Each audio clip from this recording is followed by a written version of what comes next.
Okay, so we get to talk about money. This is the fun panel, I guess. Yeah. All right.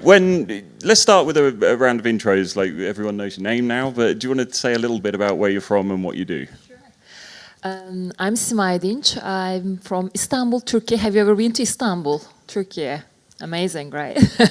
So I'm founder of Recontact Games. I have been in gaming almost 10 years.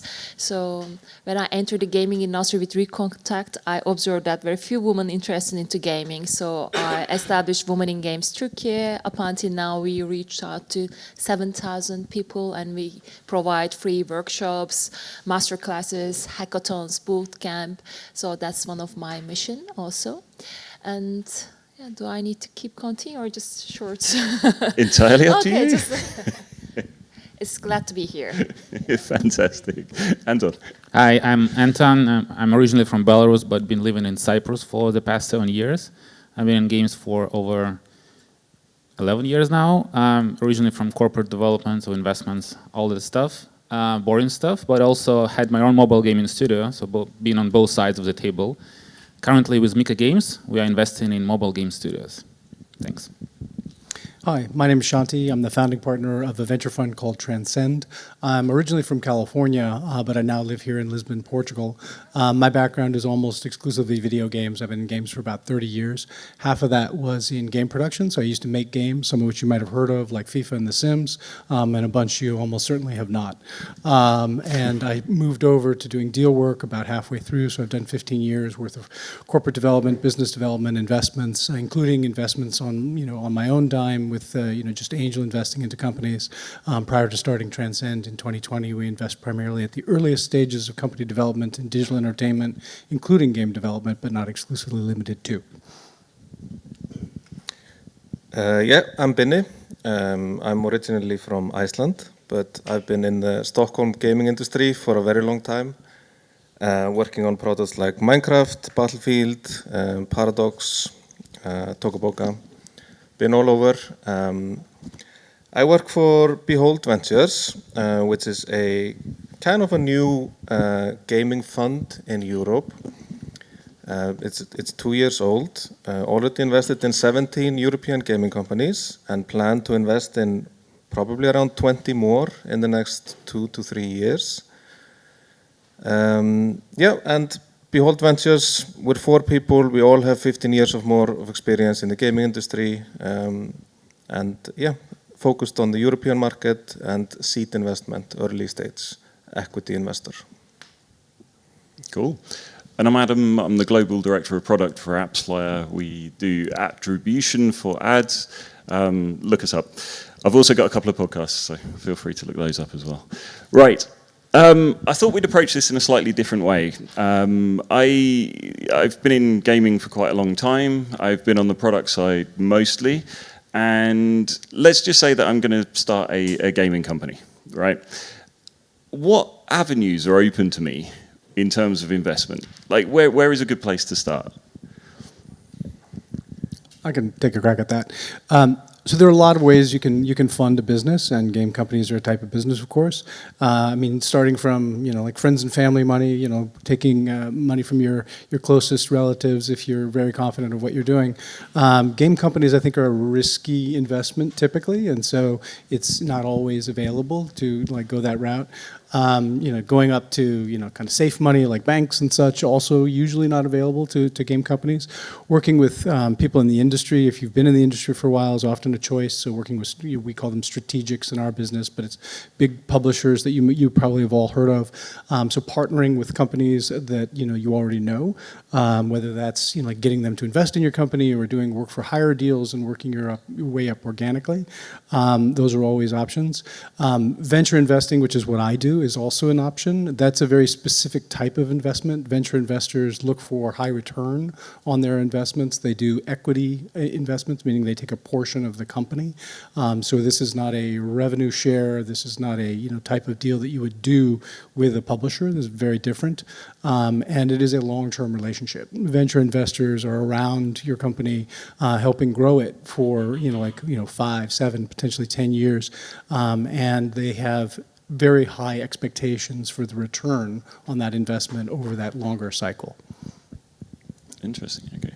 And I can add that in a more informal way, make it in more funny, I guess, that to fund a gaming company, you should first work for a gaming company. I think this is the most, the easiest and the most right way, I guess, just to see how it works from inside. And then slowly it opens up. But working for a gaming company is the smartest way, I guess. And I mean, yes, if you've gone down that avenue and if you've been able to do that. But in terms of, if I just have an idea for a game and I want to start, I feel very strongly about this game, I want to start bringing this into the world. Like, what's the best way to I guess what I'm trying to ask is, why am I raising money? Is it to, in terms of the actual development of the game, am I looking at just raising money in order to be able to pay the wages of the people that I bring in? Obviously I'm trying to, we're talking about a smaller studio, I'm trying to bootstrap to begin with. What is the logic in the raising the money? What am I trying to cover?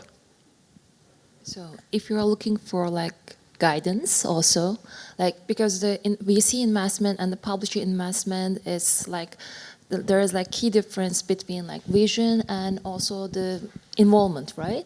If you knock the door of the publisher, because you need more guidance in the development side, in the level side, in the Q&A testing and localization, in many part of that. So maybe he started with, because the time is the self-learning time, and in the game, developers are starting the gaming business so very early age. So they don't want to work in a gaming company. They want to establish their own studio very early age. I'm in Turkey, so my observation is like that. So. But also, if you come from gaming, you're bound by the restrictions of what you're able to do. Whereas if you're coming from outside of gaming and outside of development, even, you have no idea of what's possible and what isn't, but you're producing those ideas. I think everything should make sense and everything should be logical from an investor perspective. So how much money you should raise, the amount of money you need to get to the goal. And then that means that you need to have a vision for the game, high level, but also a low level vision in terms of how many people you need, how many years you need, et cetera, to at least somehow estimate it. And then we come to an investor and you say, I need $500,000 to make this AAA something. It doesn't make sense, right? Yeah. So it's, you need to raise the amount of money you need to get to the goal, and then, yeah. And through this process, you kind of open up whether you understand what you're doing or not. And presumably be accurate about it, because if you're asking for an incredibly smaller sum of money... at least somewhat accurate. You cannot be super duper accurate. Yeah, you need to be very clear when you do a pitching. I need this to be able to hire these people, to deliver something within 18 months. It's a beta or an early access build or whatever. But you need to do the homework if you're doing the pitching. You need to kind of be very clear on why you need the money and what you're going to deliver at the end of it. It's not always like that.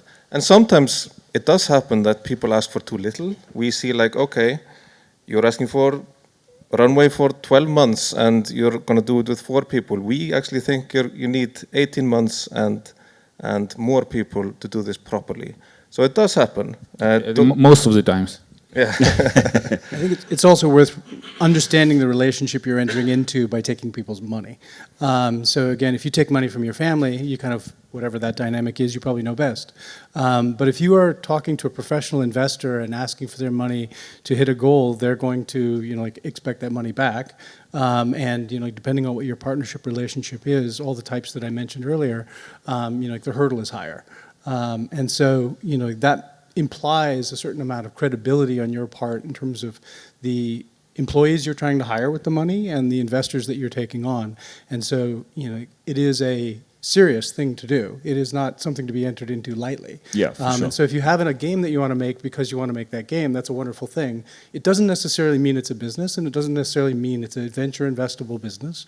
It maybe isn't inappropriate to contact an investor to talk about it, because it's really your passion project, and you should work hard on it in your spare time and keep it there. But if it's a big business that you want to build, then absolutely, like talk to investors.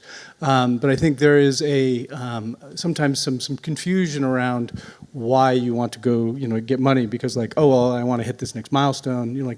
That's not necessarily how an investor views it. An investor has a very specific viewpoint of how this should proceed if it's done professionally. Yeah, I mean, there's almost this viewpoint of I'm getting to this point with the company and I need to go and talk to a VC to get some money to be able to continue it. Like that doesn't happen across the board. That's not sort of something that that's not the correct path, should I say? It isn't the ideal path from the investor's perspective, and it will probably be a long haul. Because you'll get more no's that way, frankly, depending on who you're talking to and the level that you're trying to hit. But I think the other thing that kind of I had a yellow flag about what you said was it kind of implied that you're going to go explore for a long time with the investor's money. And this is also not comforting. I'm going to go try a bunch of things which I don't understand, and I'm going to experiment a lot. And that's part of gaming, to be sure. But like, how do you increase the quality of those experiments and give confidence that they're headed somewhere meaningful, as opposed to just making the same mistakes that everybody has kind of made for 20 years and kind of understands already, but it's your first time going through it, and so you have to learn them on the investor's dime. Yeah.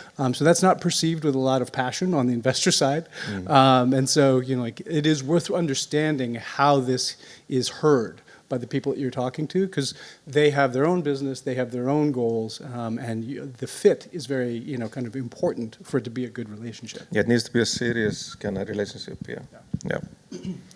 So I've heard a couple of different keywords here. We've had publisher and we've had investor. What's the difference between the two? It is a big difference, and it is kind of. It's something I encounter pretty much every week. I think we get around 15 pitches a week, and I would say half of them are only focused on a publisher. So it's missing a lot of details that we need as a venture firm.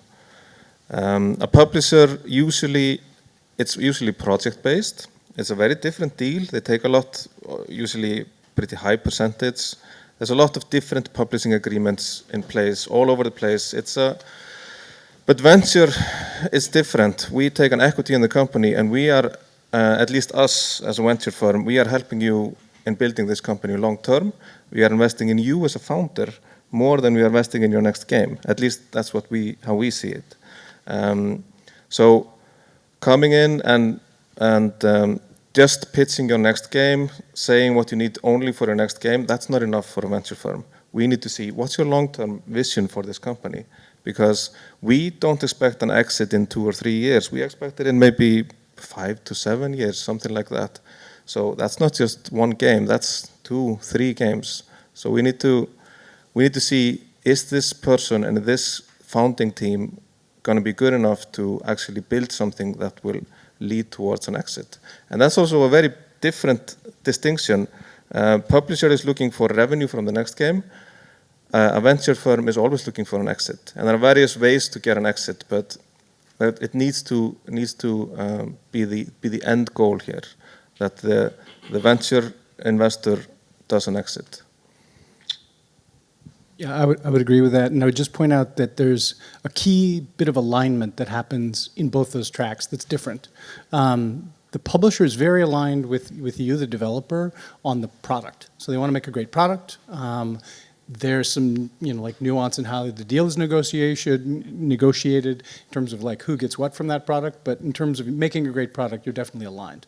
A venture investor because they own shares in the company, they're very aligned with the founders in terms of creating a valuable company. And that's where the multi-product distinction might come from. But it's also, like a longer-term relationship. You might have multiple publishers talking to you about multiple products over the course of, like a long-lived studio. But you might have the same investors the whole way through. And so they become, like very much, as was said, your partners in building the enterprise. Whereas a publisher, like may be very good with working with you on a given game. They don't really have as much reason to build value in your company. So they're not aligned with you in that regard. Unless they're also a shareholder, which sometimes happens. Like sometimes like publishers cut ties really quickly. The VC is looking for the long term and they need to see the clear vision of your exit plan from the day one. But the publisher, they don't care about the long term, goals. They just want to, make success on the IP, maybe that the game, but VCs wants to see the vision. But I forgot to mention that like 8 years, I have been in gaming 10 years, almost 10 years, but 8 years ago, I decided to put my money as an LP in a fund called Rising Tide. It was like 90 women came together from 4 continents, and we put our money into the startups like different in Europe, and we invested 8 different startups. Why I'm telling that? I'm an entrepreneur. I'm the co-founder of a game studio called Recontact, and our mission is to combine cinema and video games. But besides that, I really would like to learn the investment side, in the investor mindset. So that's the reason why I applied that fund as an LP. So one of my recommendation, as in like in the developers, like entrepreneurs, when you start to make money, don't like your first mission is not just buying a car or a house. Just maybe put some money and invest into the LPs as an LP. One of my recommendation, because it's where the network is so important in the gaming industry to reaching also the investors. So you can gain your network experience from the others. So that's one of my recommendation. Great advice. In the middle of the panel. Yeah. Don't be like a footballer straight away. Got it. Okay, so switching tracks slightly. So this last year hasn't been the best year for gaming. I think we can all see that the numbers are a little lower and everything. We've seen sadly, some big studio closures and that kind of thing. The money sort of seems to have dried up a little bit on VC funds for when it comes to gaming and that sort of stuff. Do you foresee this changing? Like, has it affected you? How do you view the market at the moment? Whoever wants to jump in. I think you mentioned it was a bad year. I think it wasn't the worst year. I think it was better than before, than 2022, and I think this year is good too. I think we see more. I'm more focused on mobile, so I know more about mobile. I think we see more mobile games coming out from not big companies from China, but also from small developers, right? And as for the investments, I think gentlemen can add to this, but I think it's normalized towards what was before 2020, 2021, and I think it's on a healthy level, and it's going to be better. Yeah. So we're seeing a clear change. We have more people investing in our fund, and we are going to be very active in the next 2 or 3 years. This thing about the gaming industry being in a slump, of course it's been in a slump like worldwide, but I can tell you, I just saw numbers from the Swedish gaming industry because I live and work there. That gaming industry has been growing throughout this whole thing. And there's more employees, there's higher revenue, there's companies doing really, really well in Sweden. And for some reason they have been unaffected by this. There's very strong labor laws, there's a lot of schools, there's a lot of infrastructure there, a lot of successful companies where like DICE and King and Mojang and Tokaboka and these where people have learned their craft and started building their own companies. There's a vibrant investing environment. So it's not been terrible everywhere. Sweden really just skated through this kind of comfortably, and there's a lot to learn about that from how they've built their infrastructure. So I can speak to the investor trends that we have seen over the last couple of years. So one is that investments overall have gone down, and if you break into the different categories of investments, so the way that venture investors look at the stages of investment, you've probably heard these terms, pre-seed, seed, Series A, Series B, on up. And that is, like one framework for looking at how, like healthy the environment is. When interest rates were super low, a lot of money came into the ecosystem, and that, I think, helped buoy some of the trends that we saw during the COVID boom, in addition to just the health of the overall businesses in gaming being buoyed by that as well. And then also M&A was, like on fire on the other end of the life cycle. So if you think about money coming in and then, kind of money coming back out through M&A, like both of those were firing very well. So those are both under pressure over the last couple of years, and that's what causes some of the scarcity of capital. And so what we have seen inside the funnel, if you will, is that seed is actually, ironically, still very active. So you will see a lot of seed deals being done. These are deals typically, like under 5 million, depending on the geography. And the worry, I think, that seed investors like myself have is that the later stage deals are not happening very much at all. And so that dynamic has been extremely pronounced over the last several years. And so even though there has been a fairly steady beat of seed deals, there is a concept in venture called the Series A crunch, which refers to that moment when kind of it really starts to matter that you're able to get that next round of funding, because at Series A, the bar goes way up in terms of demonstrating traction and showing the next round of investors that you really have something. And so we have just coincidentally today, we're announcing one of our studios raised a $19 million Series A. There aren't very many deals like that being announced this year. And so, that is, I think, something that we're hopeful will increase next year, thanks to some loosening of the interest rates and also some great M&A activity that's returning to the space. But I think that is still a shoe that's dropping in the industry, is that the Series A crunch is very much in play right now, and there are companies that are running out of capital, trying to figure out what to do about it, hoping they can hang on until the markets, kind of loosen up a bit.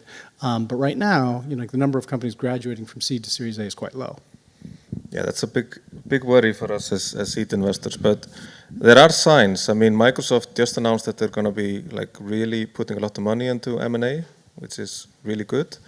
Some bigger players have kind of left the scene, like NetEase. So yeah, I concur with you. You mentioned COVID. Do you think there's, from I'm largely on the user acquisition side, so I've sort of seen the peaks in spending and that sort of stuff. And obviously over COVID, there was a lot more spending.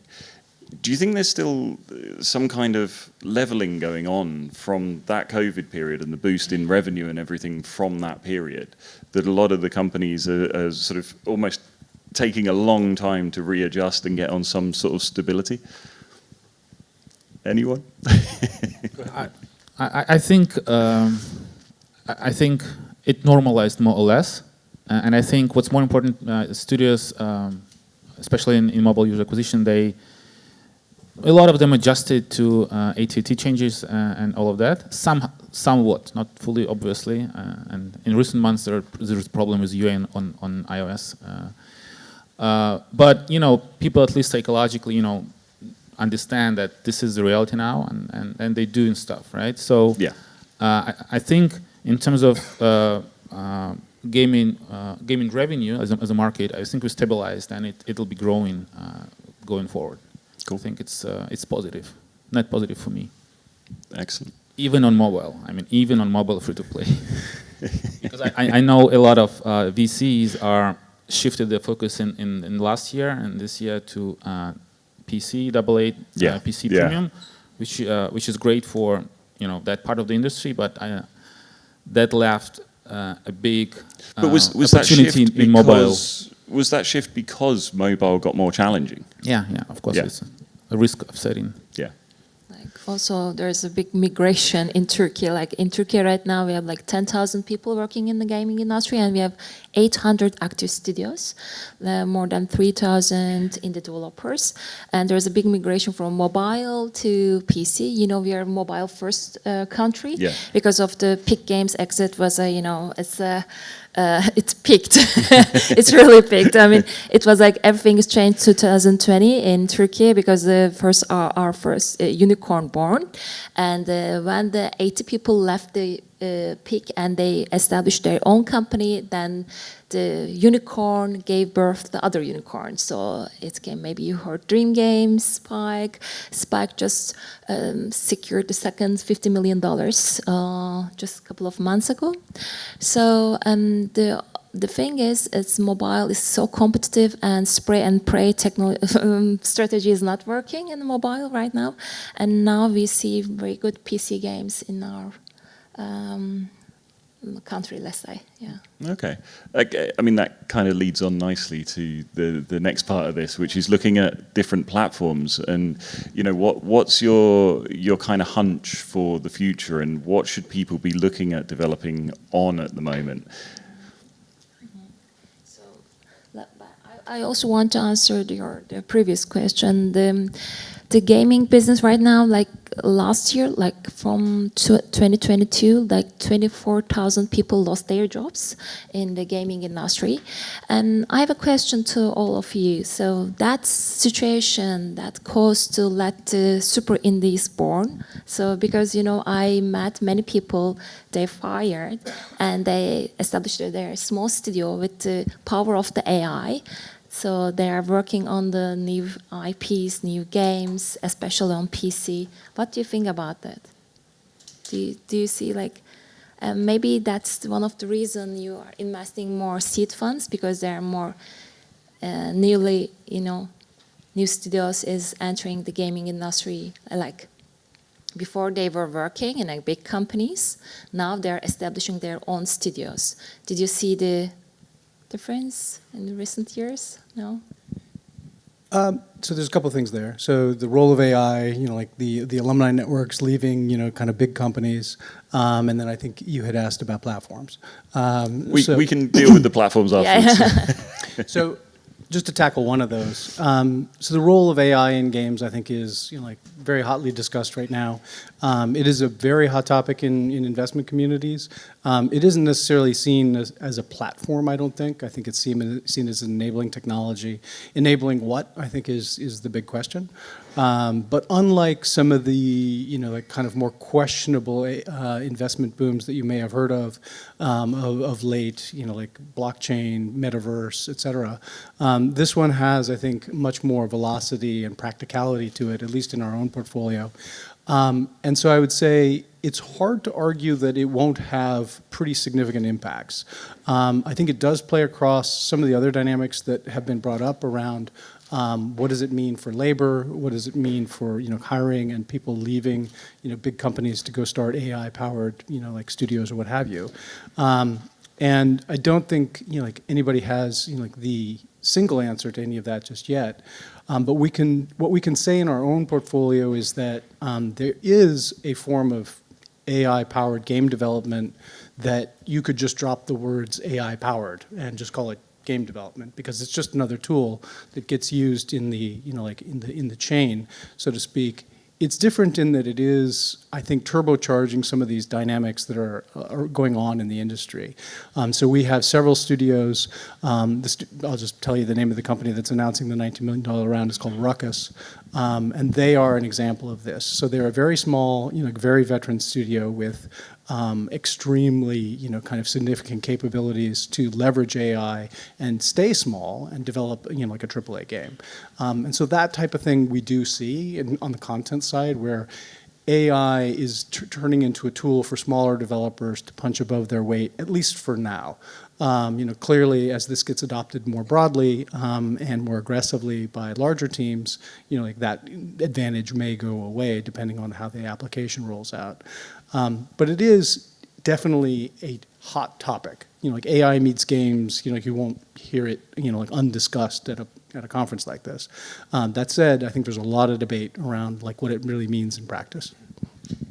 Yeah, and I can tell anecdotally, because I receive all the pitches and review all of them that we get. And we get in a lot of AI pitches and have gotten a lot of them in the last year. And I would say most of them don't really kind of get through the first test. And my first test is basically, okay, you're building some AI-generated thing in gaming. Will it'd be possible if Microsoft or Epic or whoever, like one of the big players, sees your pitch, will it be possible for them to throw people at it for 3 to 6 months and just build it themselves? Most of these pitches don't get through that test, I would say. So there's a lot of kind of small scope, we're doing this small thing within game development or games. So pitching AI right now is very hard because we always assume that the big players are just gonna build it. But like you said, in game development, a lot of our studios are using AI for great gains, and it's great for game development. All right. So we'll go back to the platform question. Yeah, sorry. No, it's good. So, I mean, you know, there's you mentioned earlier about the blockchain, you know, these phases in investment and everything. So we've had Web3 and now we've got AI. Next year, looking at, you know, we've got the Switch 2 that's supposed to be materializing at some point, hopefully. PS5 Pro that just came out. We've got the Switch. We've got loads of closed ecosystems that are really up and coming. You know, sort of Roblox is just getting bigger and bigger. Fortnite is growing like crazy at the moment as well. Even Minecraft is still, you know, the ecosystem there is still growing. What would be your hunch to go for next year? Roblox and Fortnite, UEFN and kind of these UGC platforms, because they're not games anymore. They're huge. They're just platforms.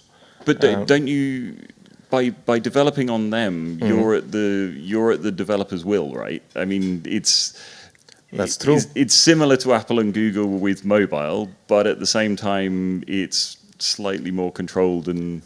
Yeah, but it's very interesting. Like Roblox right now has some interesting marketing things you can do there. You can quite easily buy users, which does give you more gains than on mobile right now, which is very interesting. Like there's something happening there, which we are looking very closely at. It's just a matter of time until we invest in our first kind of only Roblox developer. So we're very interested in that market. Steam is also, so Sony just announced that they're mostly only going to focus on like these big AAA single player games.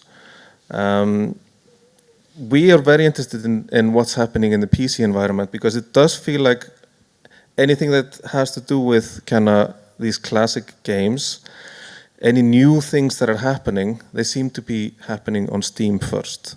And all these kind of, like co-op is huge on Steam right now. Cooperative games, cooperative experiences. I just came from working 4 years at Tokaboka where we did a lot of market research into Gen Z and Gen Alpha. Gen Z and Gen Alpha are coming up. They're going to want to play with their friends. They are not going to be looking for the single player old school experiences. Yeah. So there's that. Like, we rarely invest in something that is just single player. We need to see something that it's going to grow a community, it's going to be play with your friends, because we know Gen Z is coming. And they need to have these experiences after Roblox and Fortnite. You could see it like with games like Lethal Company.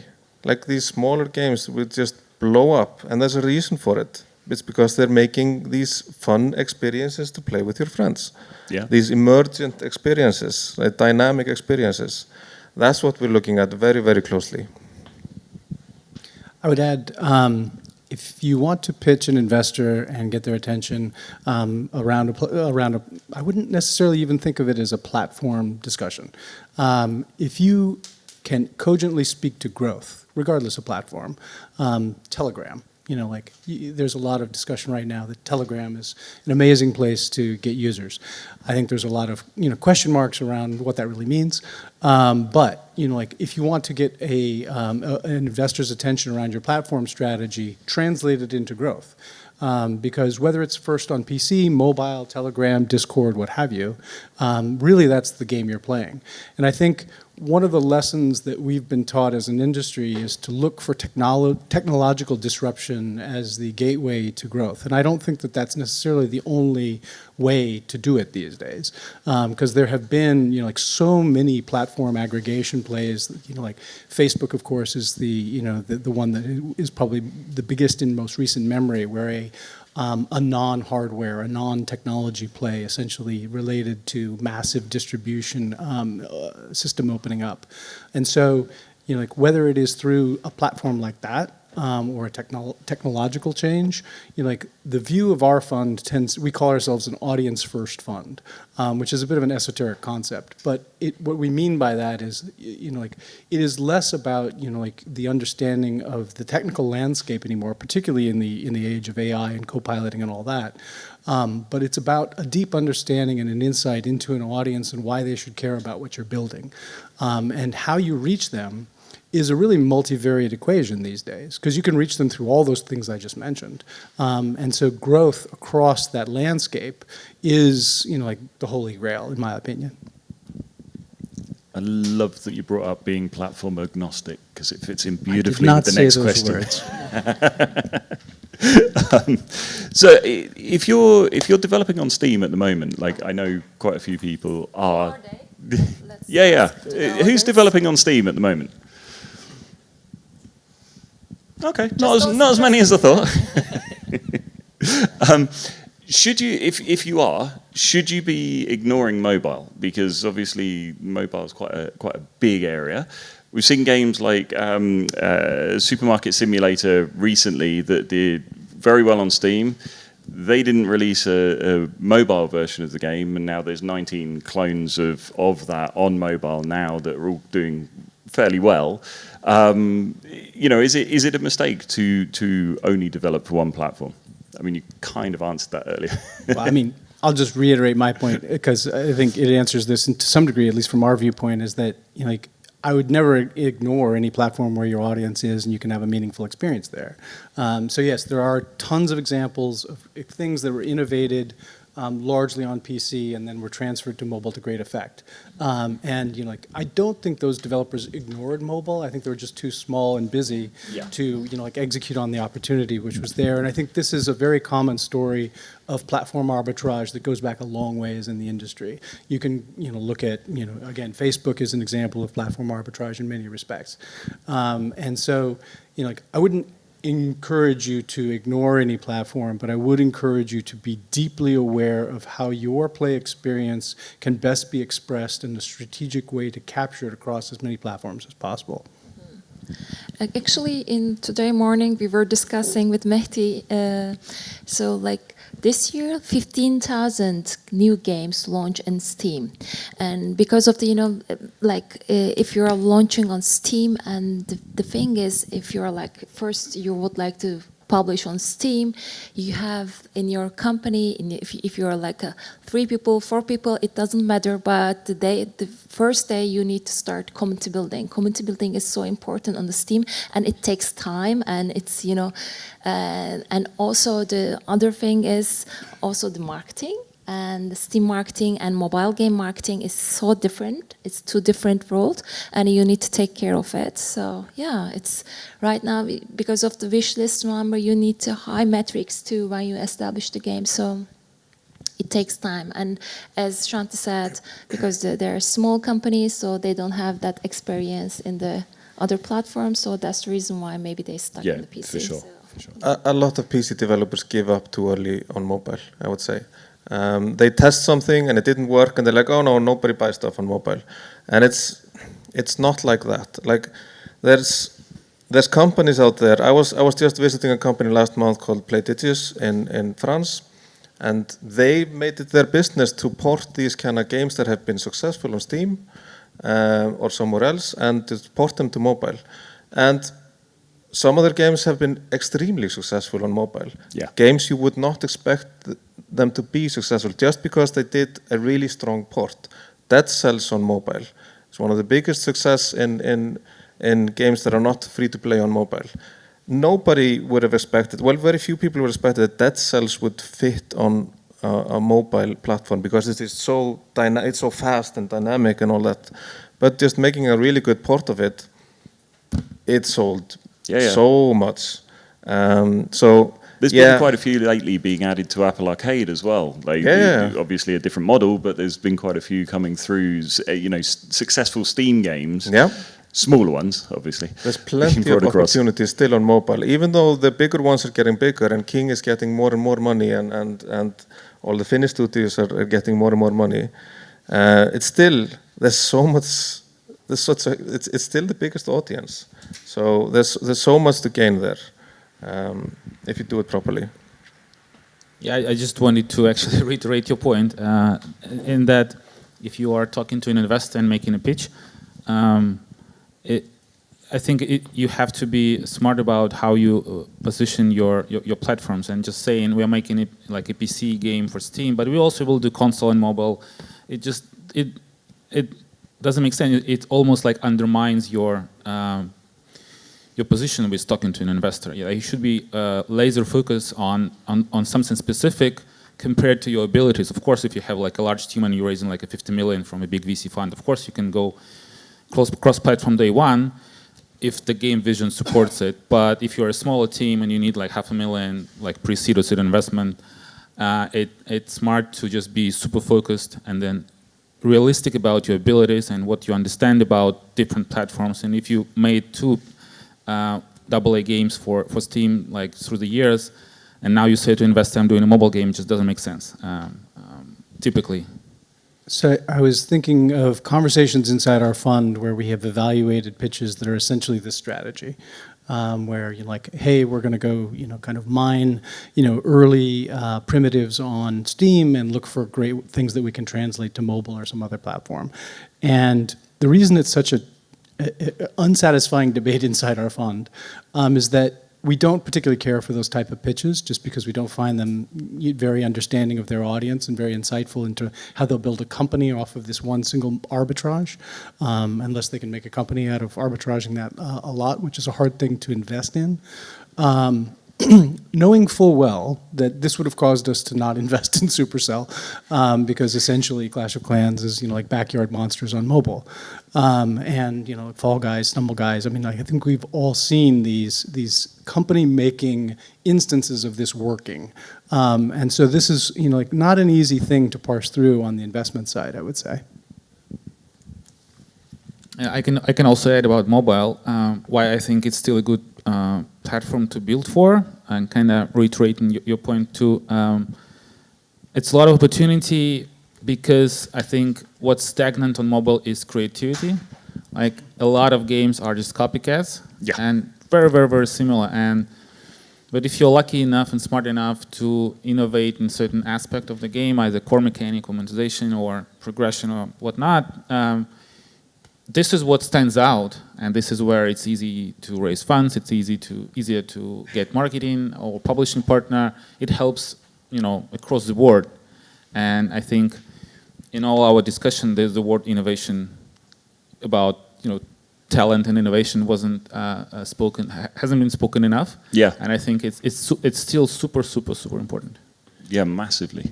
I mean, but that's where sort of at the beginning we were talking about passion project versus a sort of business model approach, an analysis view of going after what you're going to create as a game. But don't the two sort of contradict each other in terms of, yes, I'm trying to make a game which will fulfill a VC's dream of 100x the investment, but at the same time, the sort of most safest way of doing that, I guess, is to make a clone of something that is already doing successfully. It really depends. If anybody can name a game that has successfully cloned Coin Master that isn't named Monopoly Go, I would be a little surprised. There have been a lot. And so, it depends on what you mean by success as well. Because I think if you look down that ranking list and say, all right, how many people have attempted to basically fast follow this category, there may be, several games that are doing extremely well on like for an indie level success story. So like a couple million a year. That's not a VC level success story. Yeah. And so like if your VCs were invested in that, they probably would be a little sad. But if you were like a 10-person team having built that, I think you'd be really happy. And so it depends a lot. Like I don't know that I would aggressively pitch fast follow strategies to VCs unless it was really early in a fast-growing platform.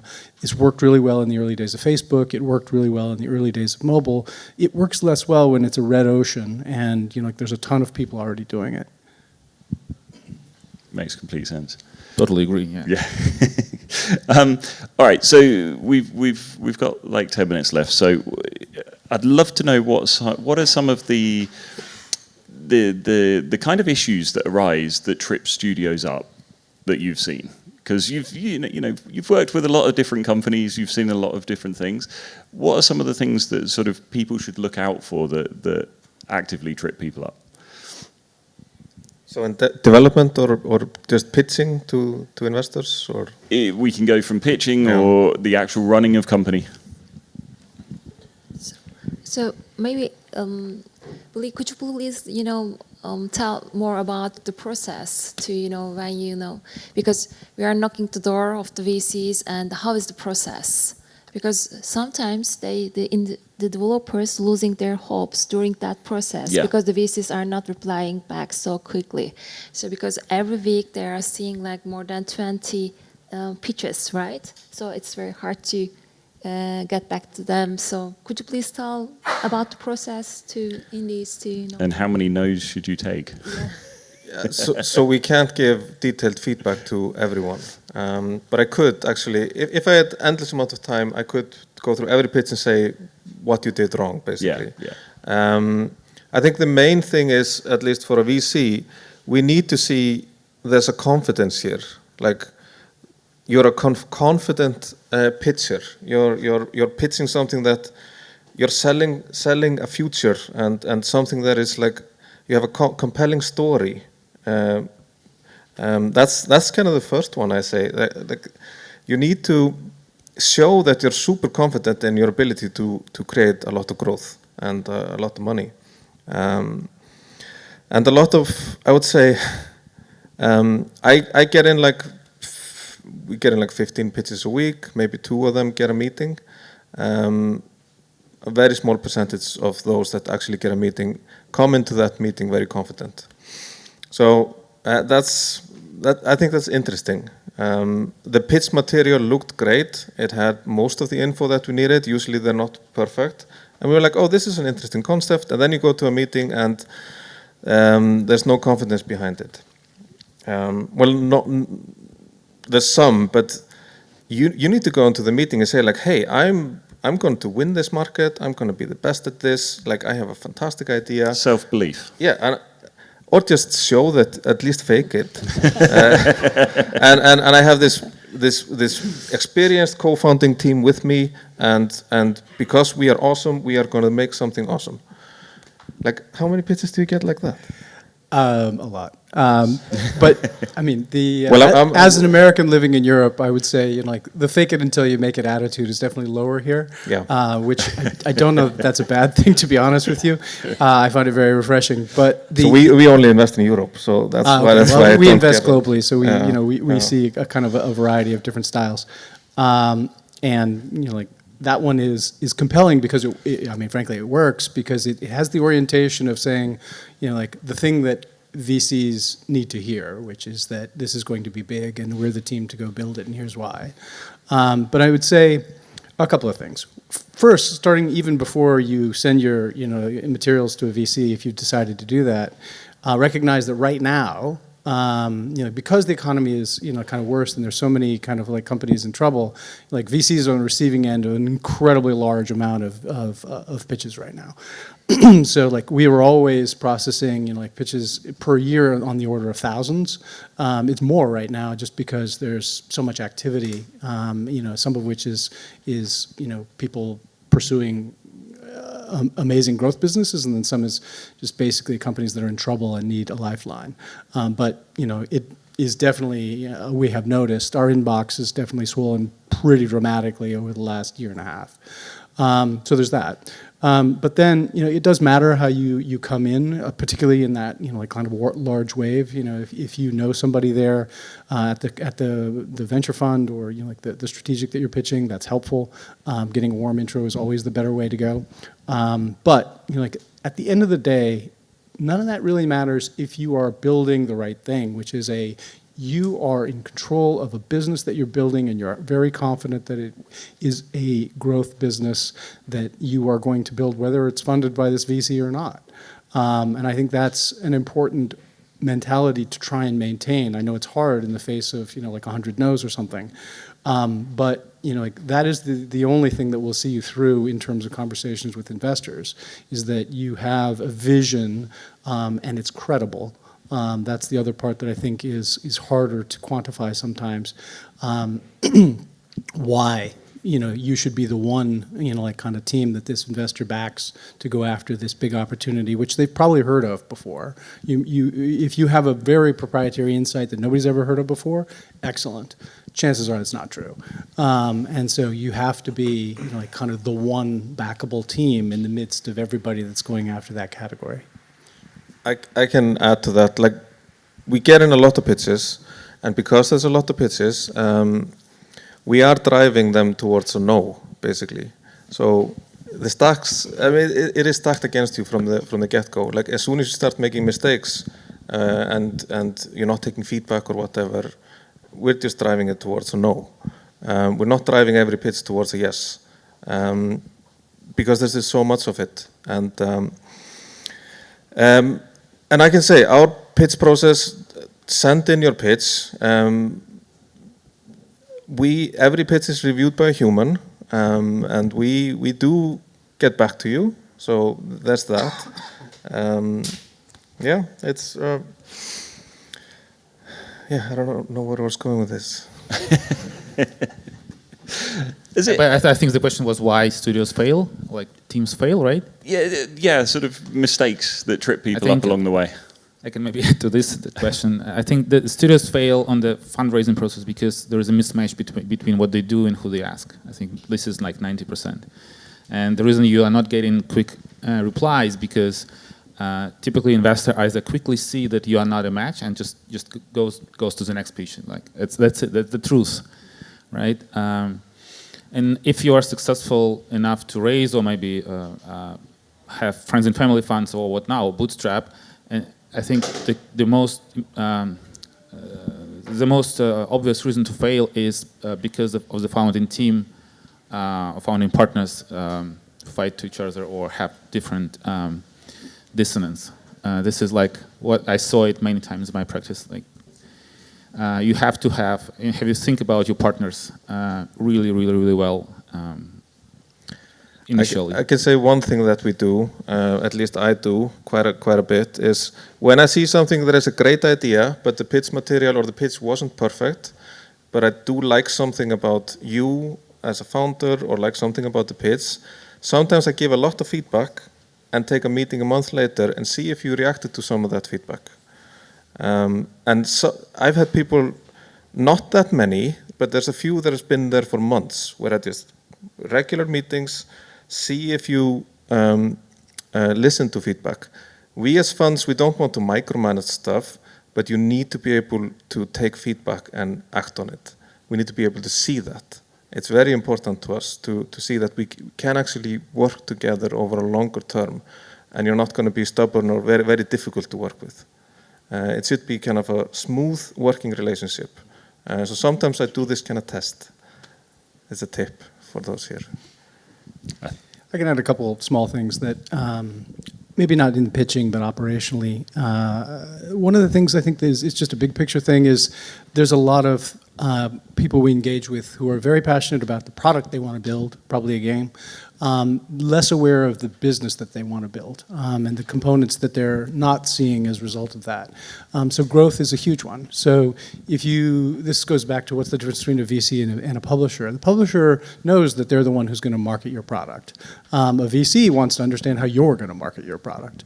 And if you aren't talking about that, then it's going to be a big question mark. Like, oh, you're not intending to actually have a community team, have a growth team, have any understanding of your market. Okay, that probably means you're not very informed about how you're building your product. Why are you building this product? Like, is this product that you think is going to be, like kind of commercially successful, or is this kind of a personal itch that you needed to scratch and, like it's really got an audience of one? And so I think the unawareness, perhaps, of everything that isn't game development is one of the things that, can become a disqualifying discussion with an investor. Absolutely. I think we're out of time. Thank you so much, everybody.